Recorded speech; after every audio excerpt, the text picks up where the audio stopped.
3 match সিরিজের প্রথম ওয়ানডেতে পাকিস্তানকে হেসে খেলে হারিয়েছে বাংলাদেশ।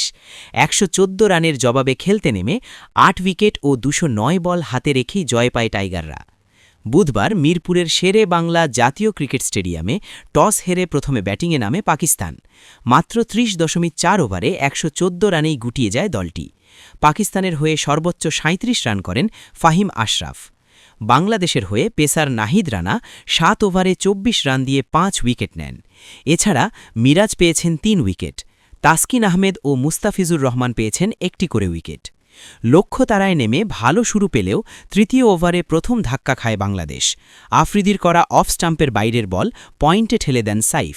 সেখানে ক্যাচ নেন শামিল। ১০ বলে ৪ রান করে সাজঘরে ফেরেন তিনি।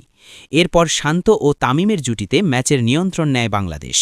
আগ্রাসী ব্যাটিং করেন তানজিদ, শান্ত খেলেন বুঝে শুনে। তাদের দ্বিতীয় উইকেট জুটি মাত্র ৩৮ বলেই ৫০ ছুঁলে ফেলে। তামিম পান ক্যারিয়ারের পঞ্চম অর্ধশতকের দেখা। ৪২ বলে ৬৭ রানে অপরাজিত ছিলেন তিনি। তবে শান্ত ৩৩ বলে ২৭ রান করে মোহাম্মদ ওয়াসিমের বলে ক্যাচ দিয়ে ফেরেন। লিটনকে নিয়ে বাকি কাজ সারেন তামিম। মাত্র ১৫.১ ওভারেই ২ উইকেট হারিয়ে লক্ষ্যে পৌঁছে যায় বাংলাদেশ।